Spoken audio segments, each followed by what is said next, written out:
Assalamualaikum warahmatullahi wabarakatuh. Selamat pagi, salam hangat kami dari Tutor Universitas Terbuka. Teman-teman mahasiswa dimanapun berada, semoga selalu dalam keadaan sehat walafiat dalam lindungan Allah Subhanahu wa Ta'ala. Pada kesempatan berbahagia ini, kembali saya Tutor mengisi mata kuliah PDDK 4105 Strategi Pembelajaran di Tingkat Sekolah Dasar pada pokok pembahasan modul 2 pembelajaran tingkat sekolah dasar. Yuk, mari simak materi berikut ini.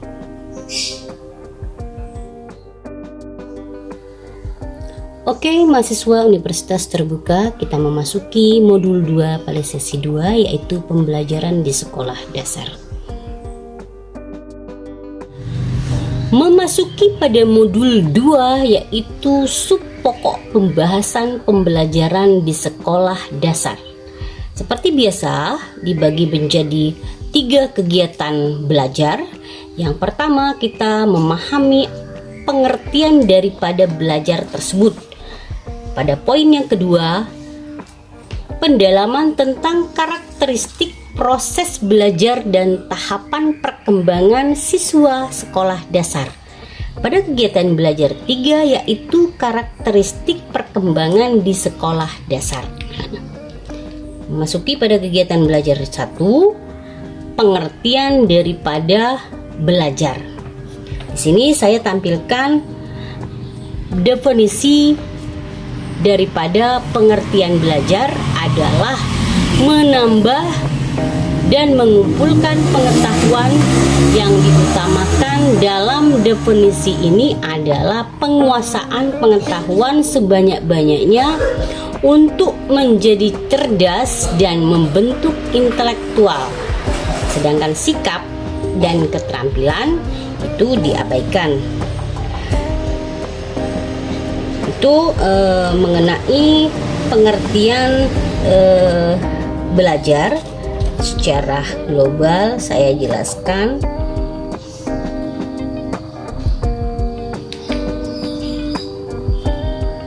Di sini saya tampilkan juga mengenai hakikat daripada belajar. Belajar dikatakan adalah suatu proses.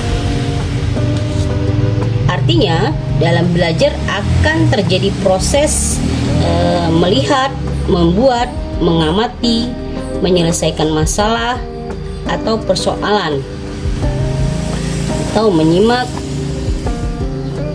atau latihan. Itu sebabnya dalam proses belajar, guru harus dapat membimbing, memfasilitasi siswa supaya siswa dapat melakukan proses-proses tersebut. Proses belajar yang diupayakan secara efektif agar terjadi adanya perubahan tingkah laku siswa yang disebabkan oleh proses-proses tersebut. Jadi seseorang yang dikatakan belajar karena adanya indikasi melakukan proses tersebut secara sadar dan menghasilkan tingkah laku siswa yang diperoleh berdasarkan interaksi dengan lingkungan di sekitarnya. Di perwujudan perubahan tingkah laku dari hasil belajar adalah adanya peningkatan kemampuan siswa sesuai dengan tujuan yang telah ditetapkan. Ini perubahan tersebut sebagai perubahan yang disadari relatif, bersifat permanen, kontinu, dan fungsional. Itu sedikit tentang hakikat daripada belajar. Selanjutnya ada 4 pilar belajar UNESCO menurut Nana Sodik Sukma Dinata di tahun 2005. Yang pertama adalah belajar mengetahui. Yang kedua, belajar berkarya. 3, belajar hidup bersama. 4, belajar berkembang utuh. Itu 4 pilar daripada belajar menurut Nana Syadik Sukmadinata di tahun 2005. Di sini saya tampilkan juga faktor penentu yang mempengaruhi belajar. Yang pertama adalah faktor daripada internal siswa, di kecakapan, minat, bakat, usaha, motivasi, perhatian, kelemahan, dan kesehatan, serta kebiasaan daripada siswa. Kemudian yang kedua adalah faktor eksternal siswa, itu mulai dari lingkungan baik fisik maupun non fisik. Di faktor internal siswa ini yang berpengaruh sekali terhadap hasil belajar itu antaranya adalah seperti yang saya sebutkan tadi, dari kecakapan, minat, bakat, usaha, motivasi, perhatian, kelemahan, dan kesehatan, serta kebiasaan siswa. Salah satu hal penting dalam kegiatan belajar yang harus ditanamkan dalam diri siswa bahwa belajar yang dilakukan merupakan kebutuhan dari dirinya. Minat belajar yang berkaitan dengan seberapa besar individu merasa suka atau tidak suka terhadap suatu materi yang dipelajari siswa. Ya, mulai dari minat inilah yang harus dimunculkan lebih awal dalam diri siswa. Minat, motivasi, perhatian yang dimunculkan siswa dapat dikondisikan oleh guru. Secara individu memiliki kecakapan ability yang berbeda-beda. Jadi kecakapan tersebut dapat dikelompokkan berdasarkan kecepatan belajar, yaitu sangat cepat, sedang, dan lambat. Jadi demikian pengelompokan kemampuan siswa berdasarkan kemampuan penerimaan. Misalnya proses pemahaman yang harus dengan cara perantara atau visual, verbal, atau harus dibantu dengan alat atau media. Itu mengenai faktor daripada internal siswa. Sedangkan dari eksternal siswanya, yang saya tampilkan mulai dari lingkungan baik fisik maupun non fisik. Di sini misalkan lingkungan seperti suasana belajar di dalam kelas, seperti misalkan riang gembira atau menyenangkan. Lingkungan sosial itu yang sosial budaya, lingkungan keluarga, program sekolah, itu termasuk daripada dukungan guru pelaksanaan pembelajaran, teman sekolah.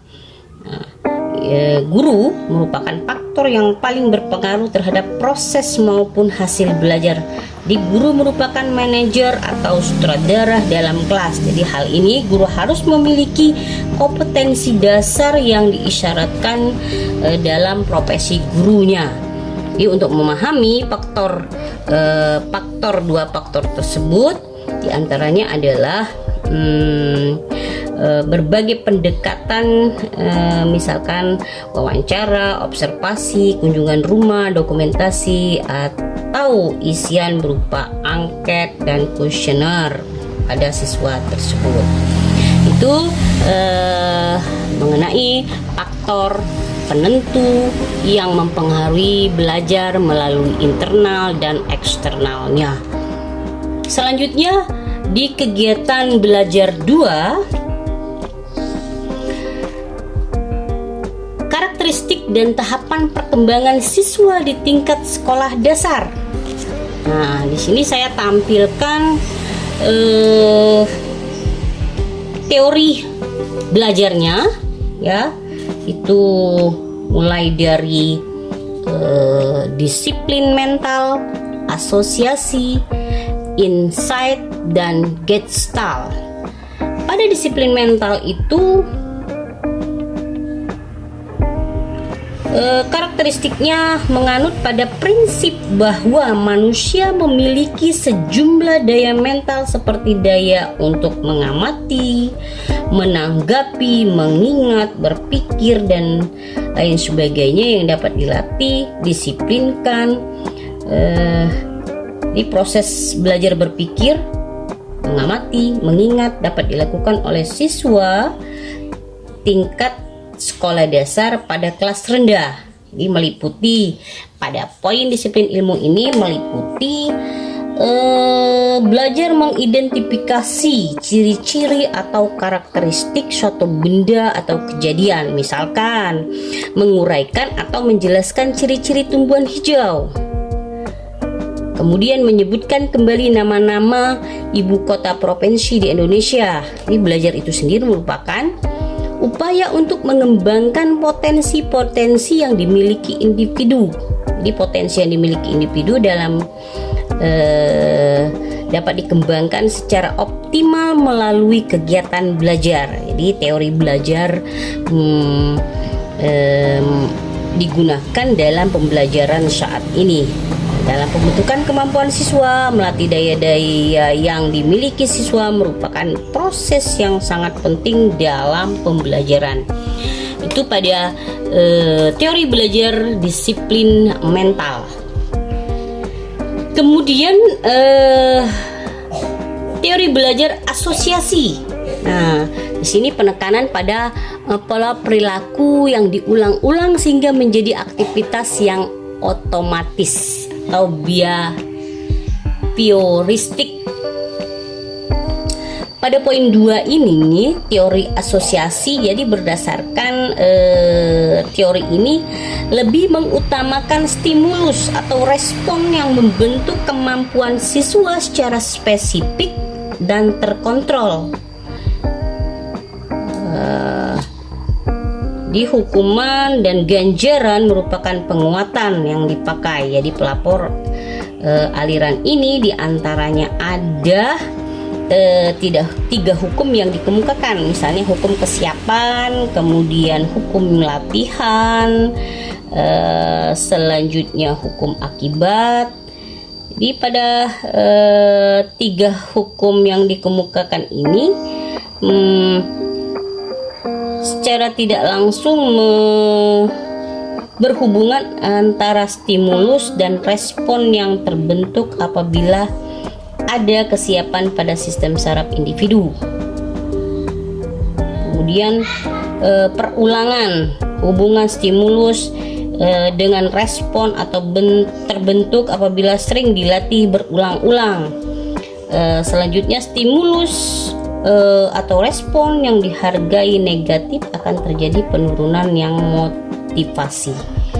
Di karakteristik teori belajar ini penekanan menekankan perubahan tingkah laku yang diamati dan terukur, kemudian adanya ganjaran hukuman secara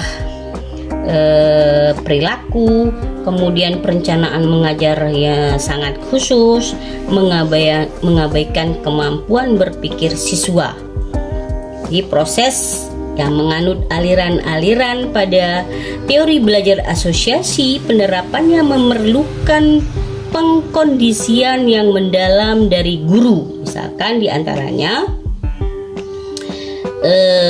proses belajar harus disiapkan secara sistematis dan terarah, berdasarkan tujuan yang jelas dan terukur. Kemudian strategi belajar dipersiapkan lebih teliti. Dalam proses belajar selanjutnya diperlukan adanya pujian dan ganjaran, serta proses pembelajaran selalu diawali dengan stimulus-stimulus. Dan terakhir adalah aspek siswa psikologis maupun intelektual itu kurang diperhatikan. Jadi dengan demikian terlihat bahwa dalam teori belajar ini mementingkan produk hasil belajar, penguasaan sejumlah pengetahuan siswa, sementara prosesnya terabaikan. itu pada teori belajar asosiasi. Yang ketiga yaitu teori belajar insight.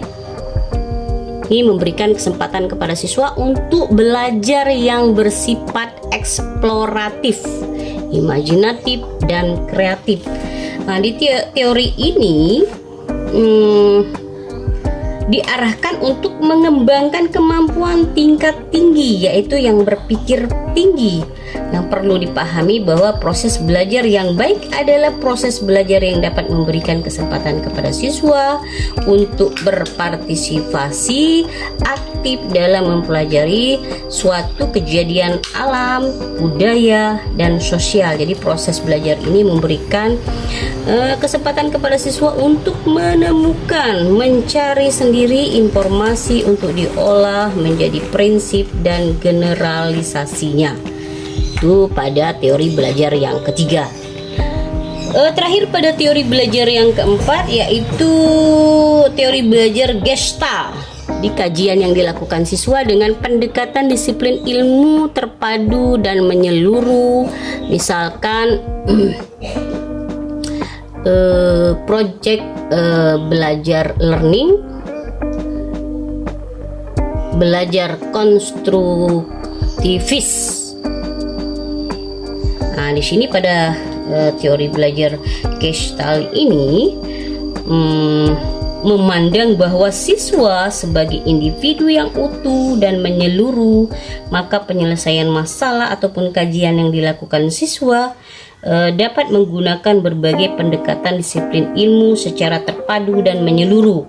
Di sudut pandang siswa pada teori belajar Gestalt ini adalah mata pelajaran atau satu bidang studi saja, melainkan dari seluruh bidang studi yang terkait. Jadi belajar terpadu atau tematik dan belajar konstekstual banyak dikembangkan di sekolah dasar. Jadi landasan teori belajarnya adalah teori Gestalt yang menganut belajar konstruktivis. Sini artinya adalah pengetahuan yang dibangun, dikembangkan oleh siswa sendiri dengan memanfaatkan unsur lingkungan secara maksimal. Di hal ini, peran guru lebih banyak membimbing, memfasilitasi siswa secara maksimal agar menjadi proses belajar yang optimal dan efektif. Ini 4 karakteristik dan tahapan belajar siswa di tingkat sekolah dasar melalui teori belajar yang saya tampilkan di tampilan kegiatan belajar 2 ini. Ada disiplin ilmu, disiplin mental, asosiasi, insight, dan gestaltnya. Di tipe belajar ini untuk mencapai proses dan hasil belajar yang optimal, kita perlu mengenal beberapa tipe belajar yang saya tampilkan. Ini yang saya tampilkan dikemukakan oleh Gengne di tahun 1970. Itu menurut Gengne ada 8 tipe belajar yang harus dilakukan siswa. Tipe belajarnya mulai dari signal learning, stimulus atau respon learningnya, chaining learning, verbal association learning, discrimination learning, concept learning, rule learning, dan problem solving learning. Pada 8 tipe belajar ini, misalkan di tipe 1 yaitu signal learning itu belajar isyarat ya. Di tipe belajar yang poin 1 ini adalah membentuk perilaku melalui sinyal dan isyarat. Terbentuk sikap tertentu, tetapi respon yang ditimbulkan yang bersifat umum, tidak jelas, bahkan emosional. Ini pada tipe yang 1. Selanjutnya pada tipe yang kedua adalah stimulus atau respon learning, ini menitik beratkan pada tipe belajar yang membentuk perilaku melalui pengkondisian stimulus untuk menghasilkan suatu tindak balas atau respon. Kemampuan siswa yang diperoleh secara tiba-tiba akan tetapi dilakukan melalui latihan-latihan. Di respon tersebut yang bersifat spesifik, jelas, dan dapat diperkuat dengan ganjaran atau reward. Itu pada tipe yang kedua. Tipe yang ketiga yaitu belajar melalui perangkaian. Contoh misalkan ibu dan bapak, kampung dan halaman. Juga dalam pembuatan kita terdapat chaining, contoh dari pulang tugas mengajar, atau contoh yang lain buka sepatu, menyimpan tas, ganti baju, dan seterusnya. Itu pada poin yang tipe belajar pada poin yang ketiga. Poin keempat yaitu verbal association learning. Ini berkaitan dengan perilaku perkaitan verbal. Misalkan bila siswa diperlihatkan wujud benda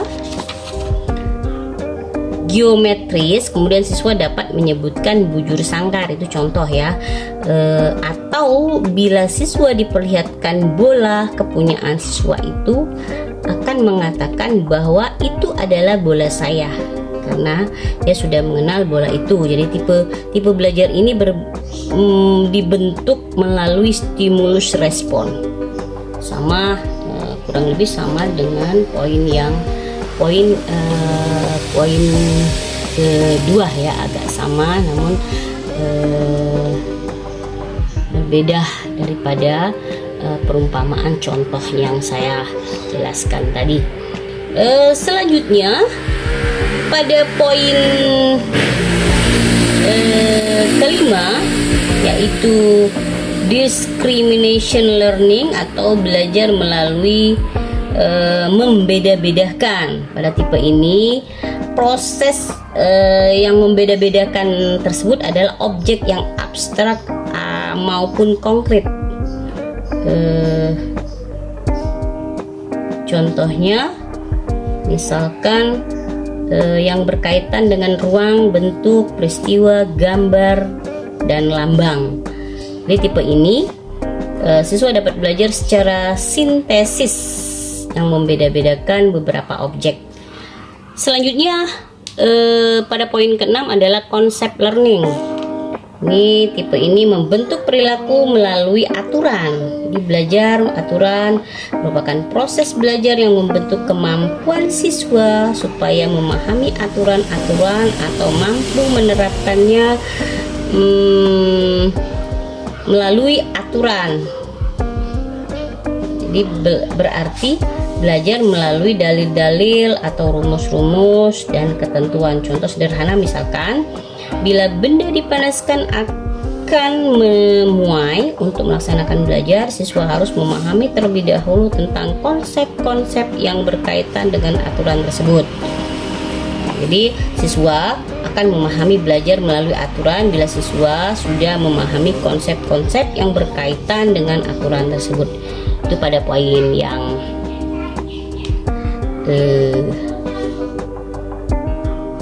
berikutnya. Selanjutnya adalah pada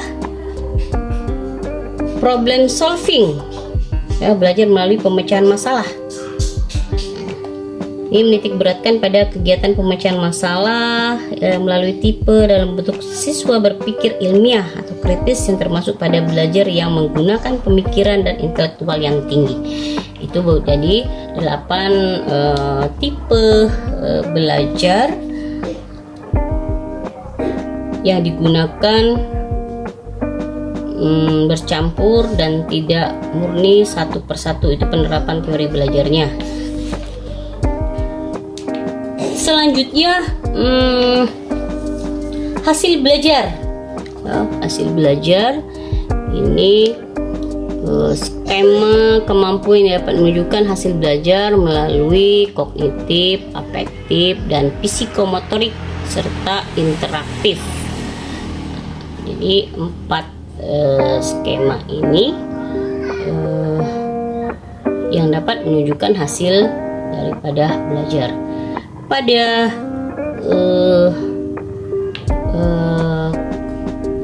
5 tipe hasil belajar itu ada motor skill, kemudian verbal information, intellectual skill, attitude, dan kognitif. Ini 5 tipe hasil daripada belajar.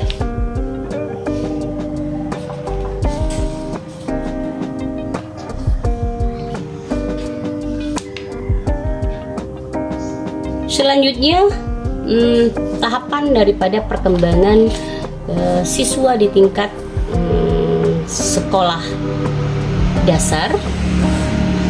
Itu ada tahapan-tahapannya, mulai dari fisik, sosial, bahasa, kognitif, moral, ekspresif, inteligensi, dan kebutuhan daripada siswanya.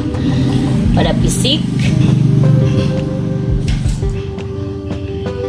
atau dengan kata lain refine motor skill.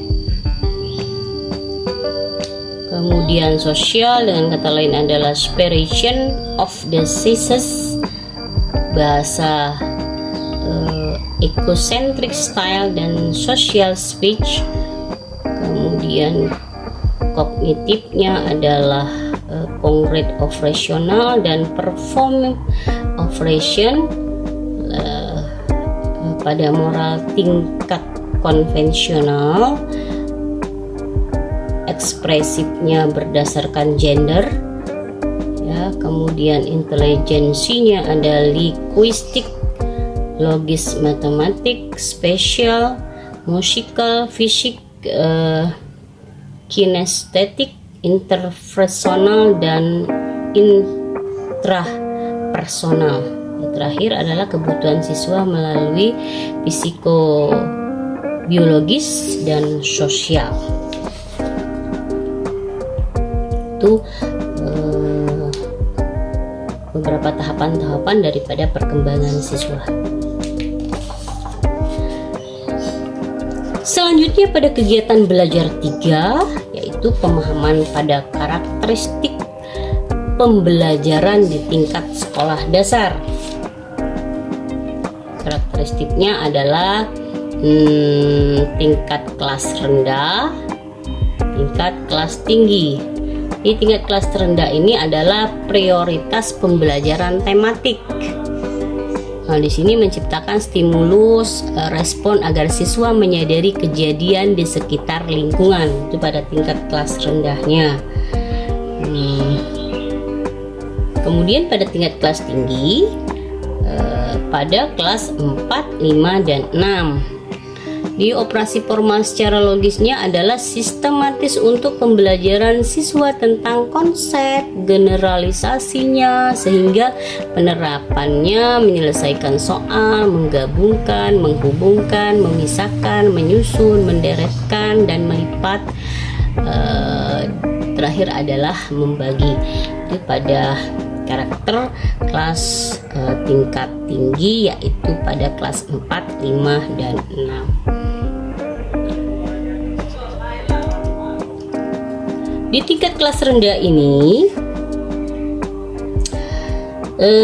strategi belajar itu digunakan pada proses belajar kelas rendah sekolah dasar. Di antaranya adalah ceramah, tanya jawab, latihan atau drill, belajar kelompok, observasi, atau pengamatan. Di penggunaan atau pemilihan strategi pada kelas rendah ini harus mempertimbangkan variabel-variabel yang terlihat dalam suatu proses belajar mengajarnya. Di perkembangan sikap ilmiah pada siswa kelas rendah dilakukan dengan cara menciptakan pembelajaran yang memungkinkan siswa berani mengemukakan pendapat, memiliki rasa ingin mengetahui, memiliki sikap jujur terhadap dirinya dan orang lain, dan kemampuan menjaga kebersihan lingkungan. Itu di kelas rendah pada kelas 1, 2, dan 3.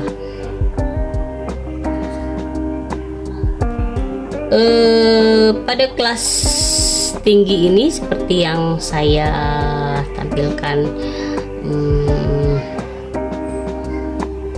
strateginya itu proses belajar di kelas tinggi sekolah dasar diantaranya adalah ceramah, tanya jawab, latihan atau drill secara kelompok, observasi atau pengamatan, inquiry-nya, pemecahan masalah atau discovery. Siswa dapat dibimbing dengan menggunakan pembelajaran konstruktivis, yaitu mencari, menemukan, menggolongkan, menyusun, melakukan, mengkaji, dan menyimpulkan sendiri atau berkelompok dalam substansi yang dipelajarinya.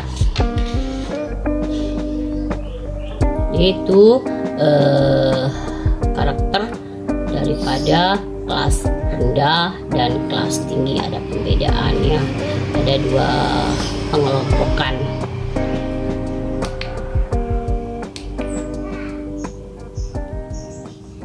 Oke, itu pembahasan pada pagi hari ini. Oke teman-teman mahasiswa Universitas Terbuka dimanapun berada, itu tadi video pembelajaran pokok pembahasan pada pagi hari ini. Semoga bermanfaat. Saya akhiri. Wabillahi taufiq wal hidayah. Assalamualaikum warahmatullahi wabarakatuh.